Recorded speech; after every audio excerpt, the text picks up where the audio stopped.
Oi, turma, tudo bem? Hoje a gente começa mais uma disciplina de patologia e hoje a gente vai falar um pouquinho sobre os efeitos do sol na nossa pele. Tanto efeitos imediatos quanto efeitos tardios, que são aqueles efeitos, né, que ocorrem muito tempo após, tá? E também muito tempo, 1 ano, 2, 3, 4, até 10 anos depois da gente tomar muito sol, tá? Tô falando do câncer, então a gente vai falar sobre esses assuntos hoje. Bom, o Sol ele é composto por raios, né? Os raios solares são raios ultravioletas, UVA e UVB, que eles causam desde queimaduras, manchas, rugas, envelhecimento precoce e 90% dos cânceres de pele são devido ao Sol, são devido a esses raios ultravioletas. Quando a gente olha um espectro eletromagnético, a gente observa um espectro de luzes e ondas, tá? Que variam desde frequências baixas até os raios cósmicos, ou seja, frequências mais altas. E dentro desse espectro, a gente tem radiação não ionizante e radiação ionizante. Lá na física nuclear, a gente sabe que radiação não ionizante é aquela que não consegue ionizar átomos que nós temos nas nossas células, tá? E radiação ionizante consegue sim ionizar esses átomos. Aqui a gente tem então a radiação ultravioleta. A partir das ondas, né, é um espectro que a gente não consegue observar. A radiação ultravioleta a gente não consegue observar, tá? São radiações que a gente não consegue olhar e ver que elas estão passando e chegando até a nossa pele. Então, esse é o espectro eletromagnético e a radiação ultravioleta, ela está aqui, por volta dessa frequência. E aqui a gente tem os raios-x, dos exames de raio-x, os raios gama, também dos exames de imagem. Bom, além do que a gente conhece dos raios UVA e dos raios UVB, a gente tem também os raios UVC. Entretanto, vocês notam que saindo do Sol, olha, ele desvia, tá? Ele tem ele desvia do local onde ele está batendo, tá? Então ele tem essa curva, né? Enquanto que os raios UVA e UVB são aquelas ondas que conseguem atingir a nossa pele e ultrapassá-la. Aqui a gente tem o processo de melanogênese, aqui representado de uma forma diferente, né, que a gente viu lá no comecinho da disciplina. Então, quando a gente fica sujeito a uma exposição de radiação UV, a gente tem um aumento desse processo de melanogênese, que é a formação de melanina. Gênese, formação, e melano vem de melanina, tá? Então, quando a gente fica em contato com os raios UV, essa melanogênese aumenta de frequência. E aí o nosso organismo, né, a nossa pele, começa a produzir mais melanina, tá? Então, ocorre a ativação de uma enzima, a tirosinase, que foi a que a gente falou na aula anterior e a gente já falou bastante sobre ela lá no sistema tegumentar, tá? Então, a tirosinase é aquela enzima que converte a tirosina em melanina, em grãos de melanina. Certo? Olha só. A tirosinase aqui participando desta reação. Essa imagem é mais familiar para a gente, né? Foi a que a gente viu em sala de aula. Então, aqui a gente tem a tirosina, pela ação da tirosinase, produz a dopa. Aqui também, pela tirosinase, produz a dopa-quinona. Outras reações ocorrem, formando o grão de melanina, que terá a função de proteger o DNA das nossas células, do DNA da nossa célula contra os raios UV, tá? Então, ele vai proteger para que o DNA não mute, né, e não ocorra a mutação para ele se tornar um câncer. Então, esse é o intuito do grão de melanina. Mas lembrando, como eu sempre falo para vocês, independente se você tem muita melanina ou não, tem que usar proteção solar, tá? Porque pessoas que têm uma tonalidade de pele mais voltada para o fototipo 4, 5, também tem risco de ter câncer de pele, tá? Além da melanogênese que ocorre, a gente tem também um aumento dos queratinócitos ao passo que a gente vai tomando mais sol, né? Então, esse aumento está relacionado com a deterioração dessas células. Quanto mais incidência de raios ultravioletas a gente tem na nossa pele, os nossos queratinócitos começam a tentar se defender. A forma que eles conseguem isso é produzindo queratina. Essa queratina vai fazer com que a gente fique com manchas na pele, que foram manchas até inclusive que a gente viu na aula anterior, tá? E essas manchas, excesso de queratina, vão fazer com que muitas vezes se torne também um câncer. Então, o excesso de queratina, o excesso de melanina podem fazer sim com que a célula se altere e altere consequentemente o DNA. O DNA se altera, que altera a célula. A camada córnea, relembrando dela, ela é a camada mais externa da nossa pele. A gente tem a hipoderme, a derme e a epiderme. Lá na epiderme, a gente tem diversas camadas, sendo que a camada superior é a camada córnea. Lá na camada córnea, a gente tem células importantíssimas, os corneócitos, né? E eles são os responsáveis por manter aquela camada. A camada córnea, ela é uma camada que descama, tá? Então, a gente tem ali por volta de 20 subcamadas, né? Que se desprendem em um processo de descamação. Isso numa situação normal, tá? E também é responsável, né, os corneócitos, pela nossa hidratação natural da pele. Então, a gente tem essa barreira protetora. Quando a gente tem uma agressão, né, na pele, no caso, pelo sol, né, a gente vai ter um comprometimento, primeiramente, dessa camada superior, da camada córnea. Por isso que, quando a gente toma muito sol, a gente fica vermelho, né, não fica bronzeado, e a gente começa a descamar uns dias depois. Justamente é a camada córnea que está sendo liberada. Olha só, aqui está a camada córnea, né? Então, ela forma esse manto protetor, né? Um manto protetor, um manto hidrolipídico contra os agentes e substâncias nocivas. E também evita a perda de umidade. Quanto mais uma pele hidratada a gente tem, melhor é quando a gente toma sol. Por isso que muitas vezes quando a gente está tomando sol, vai para a praia, piscina, né, a recomendação é que a gente tome muita água, se hidrate. Não só pela pele, mas também pelos nossos órgãos internos. Olha só, essa informação. O efeito do sol na pele é acumulativo. A gente tem sim os efeitos imediatos, entretanto, a gente tem efeitos estocásticos, que são esses efeitos acumulativos ao longo do tempo, quanto mais sol a gente toma, né? E quem que são os mais comprometidos, né? O fototipo 1 e o fototipo 2. Lembrando que essa tabela de Fitzpatrick, né, ela pode ser aplicada aqui para a nossa população do Brasil, mas com ressalvas, pois nós temos uma miscigenação muito grande. Muitas vezes uma pessoa com o fototipo 1, nem sempre ela tem olho claro, cabelo ruivo, cabelo loiro, né? Então, a tonalidade da pele. Fototipo 1 e fototipo 2 são as duas classes, né, que as pessoas queimam com facilidade e dificilmente bronzeia, tá? Já os fototipos 3, 4, 5 e 6, a gente tem mais chance de bronzear de fato e queimar em menor quantidade. Lembrando que nenhuma pessoa está totalmente livre dos efeitos dos raios ultravioleta. Independente do fototipo, a gente pode sim ter a ação dos raios ultravioletas no nosso DNA. Olha só, então aqui a classificação de Fitzpatrick, né? A sensibilidade à luz, muito sensível, 1, muito sensível, 2, sensível, 3, moderadamente sensível, minimamente sensível e insensível. Sempre se queima, nunca bronzeia. Também sempre se queima, bronzeia minimamente. Queima moderadamente, bronzeia gradual e uniforme.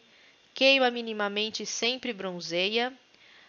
raramente se queima e bronzeia profusamente e nunca se queima e profundamente pigmentado. Então, a classificação dos tipos de pele de acordo com a tabela de Fitzpatrick. Mas será que é apenas o sol direto na pele? Então, eu não tomo sol na pele, né? Eu ando com guarda-chuva, eu ando com blusa de manga comprida, eu coloco uma blusa, né, para ir para a praia. Então, o sol nunca vai me atingir. É mentira, gente, porque o sol ele consegue sim atravessar as superfícies, né? Então, olha só, nuvens não oferecem proteção total. Então, 70 a 80% dos raios UV conseguem atravessar as nuvens. Então, não significa que, tá mormaço, não tem sol, né? As nuvens estão lá no céu, eu não estou sendo queimado. Não, é mentira, você vai se queimar sim. Os raios UV refletem na areia, na neve, na água e no concreto. Então, você vai ter uma dose duplicada de exposição, né? Então, aqui está o asfalto, o sol ele bate e ele reflete. Então, além de você estar recebendo aquela luz que está vindo de cima, você também vai estar recebendo a luz que está vindo de baixo, tá? Tanto na areia, na neve, na água. Sombra de árvore, sombrinha, barraca, né? Diminui 50% da quantidade de exposição solar, ou seja, a pessoa não vai estar livre daquela exposição. O vidro filtra apenas 50% dos raios UV, inclusive tem vidros de carros que tem proteção UV, né? Ele é um pouco mais grosso, é um insufilme com proteção UV colocado no vidro da frente e ele faz com que ocorra uma proteção maior, cerca de 75% da filtragem. Camiseta de algodão tem um fator de proteção 5, tá? E o fumo também é um fator que vai diminuir a circulação sanguínea, consequentemente a oxigenação, fazendo com que a pele fique mais suscetível à radiação UV, tá? Recomendações, então, proteger sempre as crianças e ensinar bons hábitos de proteção solar. Evitar a exposição solar no período entre 10 e 16, né? Antes desse período e depois. Use filtro solar diariamente, tá? Nos períodos de maior exposição, siga as orientações, aplicando o filtro sempre 30 minutos antes, né? E a cada 2 horas, principalmente na praia. Evitar clínicas e salão de bronzeamento artificial, nem preciso falar nada, né? E aqui eu crio um adendo para vocês. Eu falei que eu ia fazer estava comentando com vocês nos grupos, né? Falando para vocês fazerem uma interação comigo aqui nos vídeos. Acho que o YouTube é a forma que a gente consegue mais interagir. Então, eu quero que vocês coloquem aí nos comentários quem que já fez bronzeamento artificial, se conhece alguém que fez, se acha que deu errado. No finalzinho da aula, a gente vai ter uma parte falando um pouquinho sobre isso, tá? Então, uma recomendação, não faça bronzeamento artificial. Utilizar hidratante, ainda mais se a sua pele for seca, tá? Sempre procurar o dermatologista para orientação de tratamentos, né? E sempre procurá-lo também quando aparecer uma mancha ou uma pinta que não existia anteriormente. Sempre ficar de olho nos braços, nas pernas, nas costas, ainda mais se toma muito sol. Mas enfim, o que o sol pode causar? Quais são as doenças que o sol pode causar? Ele pode causar fotodermatose, tá? Então, fotodermatose é o nome, né, da doença.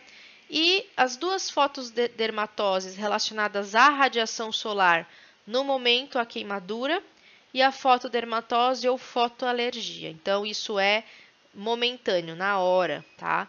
Agora, as exposições, né, estocásticas, ou seja, a fotodermatose relacionada à exposição solar crônica, a gente tem aí a melanose solar, a queratose solar, o câncer de pele e o fotoenvelhecimento. Então, vamos começar falando um pouquinho das queimaduras, né? As queimaduras, elas se caracterizam principalmente por um eritema, né, que às vezes pode ter dor e formação de bolhas, tá? A pessoa vai ficar muitas vezes inchada e o tratamento vai ser a utilização de mantas, né, frias, compressas, anti-inflamatórios Em alguns casos, é necessário fazer curativo e utilizar antimicrobianos tópicos, tá? E, claro, a prevenção utilizando o fotoprotetor.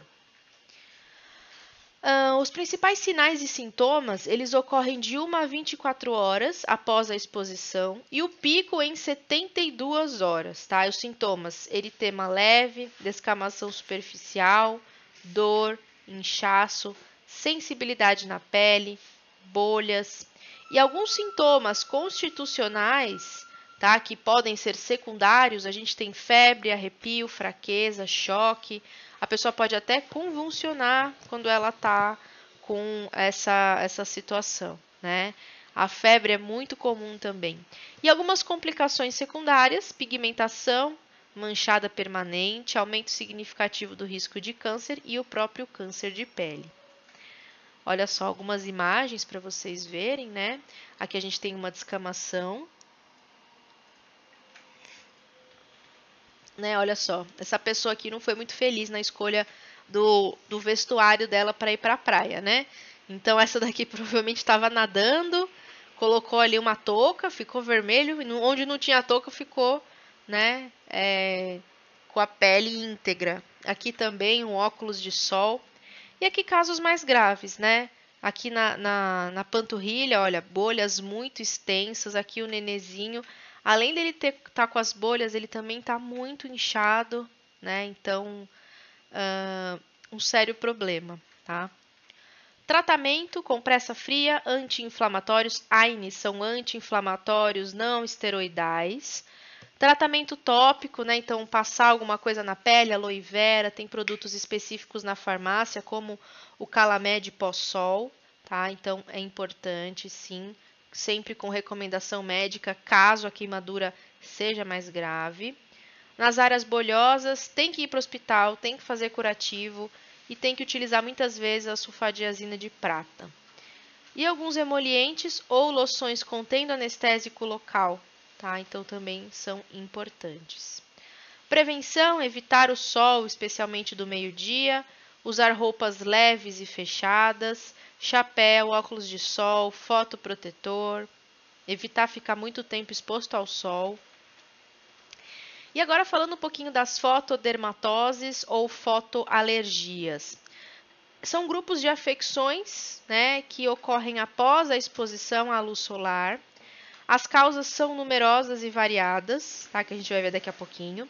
O diagnóstico, normalmente interrogatório, exame clínico rigoroso, tá? Então, um exame que vai avaliar a histologia, vai avaliar qual que foi o histórico daquele acontecimento. E o tratamento vai depender da etiologia, ou seja, da causa da lesão. E a prevenção, a fotoproteção. Então, aqui a gente tem alguns exemplos, olha, as fotodermatoses mais comuns, de acordo com a idade em que os sintomas ocorreram pela primeira vez. Né? Então, infância, a gente tem a erupção primaveril juvenil, a erupção solar polimorfa. Então, olha só, essas manchas, lesão pruriginosa na área do pescoço, aqui em V, no tórax, né? Protoporfiria critropoiética, prurigo actínico. Então, aqui a gente tem esse exemplo aqui na região das bochechas, zigomático. Aqui também tem o comprometimento dos olhos, na ponta do nariz. E a hidroa vaciniforme, tá? Então, muito rara, formam essas bolhas, né? E, consequentemente, cicatrizes. Na vida adulta, a gente já tem algumas outras lesões: erupção solar polimorfa, fotossensibilidade induzida por drogas. Então, a pessoa consome algum medicamento e, ao entrar em contato com o sol, ela pode ter uma sensibilidade. A urticária solar, essa daqui, olha, lesão ocorre cerca de 5 a 10 minutos. É uma urticária mesmo, causa coceira, né? Então, a pessoa tem coceira e essa vermelhidão, esse edema. Lúpus eritematoso, a porfiria cutânea tarda, tá? Então, a pessoa que descobre essa doença, né, ao entrar em contato com o sol. E na idade avançada, a gente tem a dermatite actínica crônica, né, essas vermelhidões ao lado, tá? Fotossensibilidade induzida por drogas também. linfoma cutâneo de células T, aqui representados, olha, e a dermatoimiosite, tá? Então, nível de creatina na urina de 24 horas. Então, regiões vermelhas ao redor dos olhos, do nariz e das palmas dos dorsos das mãos. Vamos falar um pouquinho agora da melanose solar, né? Então, a gente viu essas manchas, né? Normalmente no dorso das mãos, e é o aumento do número de melanócitos. Aqui a gente está falando sim de uma uma hipermelanose, então aumento da coloração. São manchas que surgem nas áreas expostas ao sol. Dorso das mãos, no tórax, né, aqui acima do peito, na face. Então a gente tem essas regiões, olha só. Nas mãos, aqui com o suposto tratamento estético. E a queratose solar, actínica ou senil, é considerada uma lesão pré-maligna, frequente e recorrente em áreas expostas à luz solar.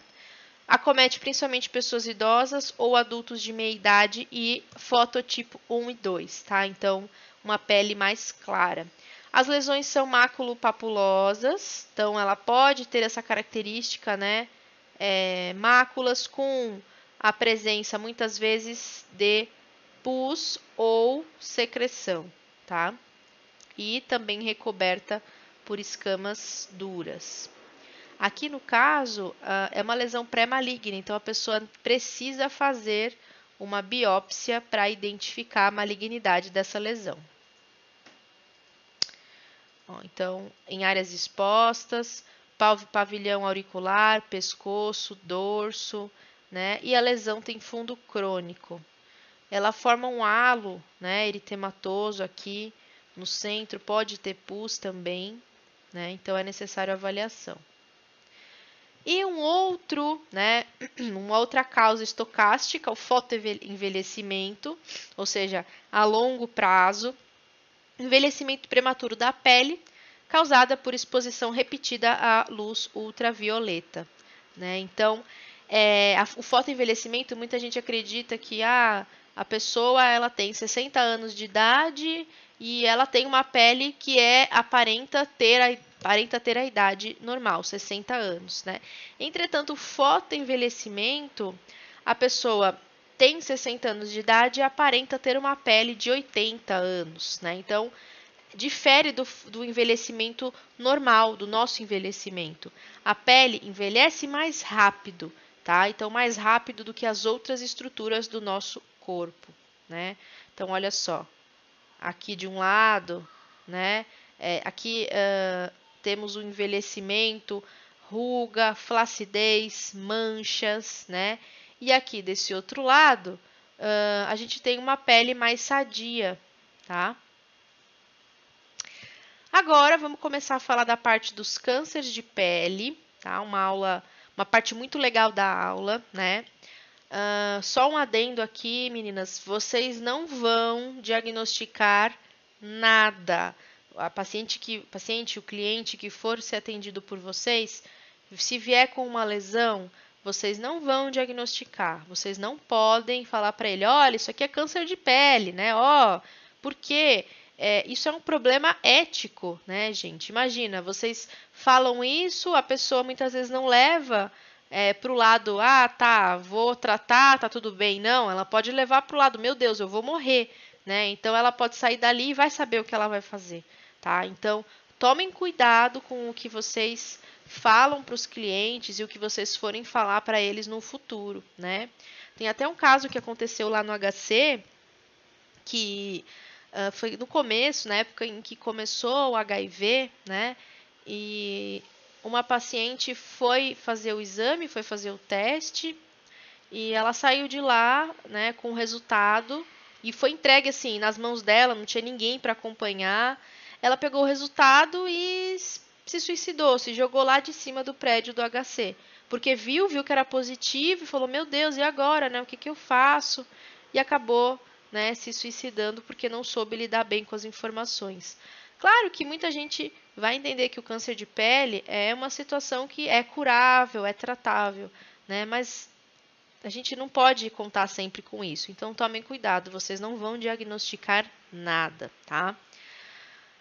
Então, o câncer de pele, ele responde por volta de 36% de todos os diagnósticos de câncer no Brasil. Então, 33% de todos os cânceres que a gente tem no Brasil são cânceres de pele, tá? De acordo com o INCA, registra-se cerca de 180 mil novos casos todos os anos de câncer de pele. O tipo mais comum é o câncer de pele não melanoma, que tem baixa letalidade, né? Mas os números são muito altos. A gente já vai ver a diferença entre os tipos de câncer de pele que a gente tem. O não melanoma não é o mais grave, entretanto, é o que tem maior taxa. E o que é o câncer de pele? É um crescimento anormal e descontrolado das células que compõem a pele. Já falei para vocês, a nossa pele ela é composta de células epiteliais, né? E essas células epiteliais, em cada camada, vai ter uma característica diferente. Mas são células que ficam unidas umas às outras, né? Que têm a função de produzir melanina, de produzir queratina. Então, elas estão realizando a função delas normalmente. Se a gente tem um câncer, significa que essas células começaram a fazer coisas esquisitas que elas nunca tinham feito antes. Elas enlouqueceram, né? Começaram a fazer coisas que não era o papel. E aí sim o câncer começa a se desenvolver. Tá? Então, isso tem que ser diagnosticado o mais rápido possível para evitar que se tenha metástase, para evitar com que aquele câncer saia da pele e vá para outros órgãos. Então, de acordo com a camada de célula que for afetada, a gente tem os diferentes tipos de câncer. Tá? Então, os tipos de câncer de pele que a gente tem, o carcinoma basocelular, tá? Então, carcinoma basocelular, significa que ele fica na região basal, né? Então, na camada basal da nossa epiderme. É o mais prevalente de todos os tipos, possui baixa letalidade e pode ser curado quando diagnosticado precocemente. É mais frequente em áreas expostas ao sol, a face, as orelhas, o pescoço, o couro cabeludo, os ombros, as costas. E certas manifestações podem se assemelhar a essas lesões, como eczema ou psoríase. Então, pode se confundir sim com essas outras duas doenças. O tipo mais encontrado é o CBC nódulo ulcerativo, que traduz como uma pápula vermelha brilhosa e com uma crosta central. Então, olha só, esse é o basocelular, tá vendo? Então, uma lesão pode até muitas vezes ser confundido com um HPV, né, uma verruga. E vejam essa característica. Olha só, a gente tem uma lesão crostosa aqui no meio, a gente pode ter pus, né? E vejam como tem vasos aqui, capilares, né? Na pele íntegra, a gente não tem esses capilares. O tumor, né, o câncer, ele tem a capacidade de se auto-irrigar. Então, ele cria uma rede de capilares sanguíneos para fazer com que os nutrientes cheguem até ele, né? Ele é muito esperto. Então, essa é a característica desse tipo basocelular, tá? O próximo, espinocelular, da camada espinhosa. Então, ele é mais prevalente de todos os tipos de câncer e 2 vezes mais frequente nos homens do que nas mulheres. São células escamosas e mais comuns também em áreas expostas ao sol, orelhas, rosto, couro cabeludo, pescoço. A pele apresenta sinais de dano solar, então enrugamento, mudança da pigmentação, da elasticidade. Em alguns casos, podem estar associados a feridas crônicas, cicatrizes, uso de drogas. Lembrando que nem todos os cânceres de pele são devido ao sol, apenas 90% deles. Então, o outro restante é devido a essas outras causas, tá? Então, também exposição a agentes químicos, a radiação. Coloração avermelhada se apresenta na forma de machucados ou feridas, tá? Então, também assemelhando a verrugas. Olha como já é diferente um carcinoma espinocelular. Vejam, olha aqui, né? Então, uma lesão maior, né, que tem bem delimitado, tem uma região mais enegrecida aqui, né? Olha só. aqui na orelha também, na mão, acima do nariz, na boca, né? E aqui na orelha, bem sutil, tá começando a surgir, tá? Outro tipo de câncer de pele, o melanoma, é o menos frequente entre todos eles, entretanto, é o que tem o pior prognóstico, ou seja, um alto índice de mortalidade, baixas chances, né? As chances de cura são de mais de 90% quando detectado precocemente. Como que o melanoma aparece? Ele aparece como os outros, né? Com aspecto grande, muitas vezes que é perceptível? Não. Ele aparece com uma pinta ou um sinal, né? Que podem ser em tons acastanhados. Esse sinal, essa pinta, ele começa a se desenvolver, cresce muito rapidamente, dependendo do local do corpo, a pessoa nem percebe, de tão assim, simples que ele aparece, tá? Ele começa a mudar de cor, começa a mudar o formato, o tamanho, pode causar sangramento e muitas vezes em áreas difíceis de serem visualizadas, tá? No tronco, nas pernas, no pescoço. Olha só. Aqui a gente tem o ABC do melanoma, né? O ABCDE das pintas. Então, aqui a gente tem o normal e a gente tem o melanoma. Normal, assimétrico, assimetria, a borda, a cor, o diâmetro e a evolução. Quando a gente tem uma pinta normal, ela é simétrica, ela tem a borda bem definida, ela tem uma única cor, né? E o diâmetro ela é pequena, tá? E a evolução, né, não é tão rápida assim. Já o melanoma, ele é assimétrico, tem a borda irregular, muitas cores, normalmente 2 ou mais. Ele é largo, então ele é grande, né? E pode ser confluente e crescer muito rápido. Então, o A, B, C, D, E das lesões, da identificação das lesões. Olha só, novamente, simetria, borda, cor, diâmetro e evolução. Então, o melanoma, né, ele aparece em pessoas com fototipo de pele clara, que se expõem ao sol, né, e também tem o fator hereditário para o desenvolvimento do câncer de pele. Tem origem nos melanócitos e em estágios iniciais desenvolve apenas na camada superficial, o que facilita a sua remoção. Entretanto, em estágios mais avançados, ele pode se espalhar para outros órgãos, o que diminui a possibilidade de cura. Esse é o problema do melanoma, tá? Ele é muito rápido, a metástase ela ocorre muito rápido. Olha só, melanomas, né? Diferente de uma pinta, crescimento maior, né? Aqui também, borda irregular, coloração diferente, tá?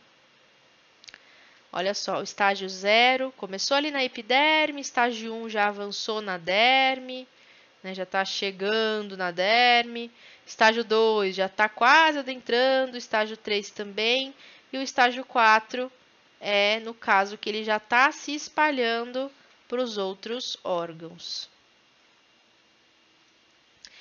No melanoma, a gente tem a hereditariedade, igual eu falei para vocês anteriormente, é um papel central no desenvolvimento desse câncer. Atualmente, a gente tem testes genéticos para determinar a mutação das células que fazem com que o melanoma se desenvolva, né? Apesar de ser raramente curável, já é possível viver com qualidade. Então, a pessoa ela pode retirar aquela pinta, vai vivendo e vai indo fazendo os diagnósticos para observar se aparecem outras pintas também. Nada como um dermatologista para ir com a lupinha olhando em qual outra parte do corpo, que se tem outra pinta em outra parte do corpo também, tá? Quais são os tratamentos para os cânceres de pele? A gente tem a cirurgia excisional, né? Então faz um corte. Lembrando que o corte ele não retira apenas a camada superficial, mas uma camada mais interna, dependendo da profundidade. Então vejam, vai ficar um buraquinho aqui, tá? A curetagem, a eletrodissecação, também pode ser feita em consultório. A criocirurgia, então um jato frio, né? Vai ali naquela região. A cirurgia a laser. E a gente tem também a terapia fotodinâmica, PDT, e a cirurgia micrográfica de Mohs também. Cirurgia laser, a terapia fotodinâmica e a técnica de Mohs, né, que você tem a lesão, você faz o primeiro corte, aí ao invés de você tirar tudo, você vai indo aos pouquinhos e removendo para não fazer um buraco tão grande, tá? Prevenção, né, novamente, usar chapéu, camisa, óculos, cobrir as áreas, utilizar proteção solar, sempre fazer o descanso, não ficar muito tempo exposto ao sol, tá? E aqui, igual eu falei para vocês, a gente vai falar do bronzeamento artificial. Não sei se vocês viram essa postagem, né? Então, bronze turbo, R$50. Olha só que barato, né? Ordem de chegada, das 8 às 11h30. Então, olha só, né? Olha a quantidade, né, de bronzeamento, como que ocorreu aqui. Então, é complicado, gente. Bronzeamento artificial não é seguro, tá? Então, tomem cuidado e não o realizem. A gente falou só de coisas ruins do sol, mas o sol também tem um papel importante, né? Que é a fixação da vitamina D. Tanto se fala da vitamina D hoje em dia, né? Porque a vitamina D ela é importante para os ossos. Então, ela é sim importante. O que que acontece? Os raios ultravioletas, né? O que que eles fazem na nossa pele? A nossa pele tem a presença dessa vitamina D inativa. Os raios solares fazem com que essa vitamina D fique ativa. Ela é encaminhada até o fígado, né? No fígado, ela é convertida numa outra vitamina D, que é a dosada no sangue, então aqui foi produzida no fígado. Depois vai até os rins. Dos rins, ele é enviado para o corpo todo, fazendo com que a gente fique com os ossos, o cérebro, o sistema imune. Então, a vitamina D ela é importantíssima. Com isso, gente, tomem sol 15 minutinhos por dia, tá? Peguem um período do dia, deixa o braço de fora, toma sol, né? Agora, nesse período de quarentena, peguem aí uma brechinha da casa de vocês, né? Fica um pouquinho no sol, nem que seja 15 minutos todos os dias. É importante, sim. Sempre evitar o excesso, tá? 7 alimentos para consumir mais vitamina D. Além da gente tomar o sol, a gente também tem que consumir os alimentos com vitamina D. Sardinha, fígado de boi, ovos, iogurte, queijo cheddar, manteiga, óleo de fígado de bacalhau. Então, alguns alimentos importantes, tá? Vitamina D e o sol, né? Então, 90% é absorvido pela exposição e 10% pela ingestão dos alimentos. O melhor horário, das 10 às 15, ao menos 3 vezes por semana, por 20 minutos. Certo, gente? Então, essa foi a nossa aulinha sobre os efeitos do sol na pele.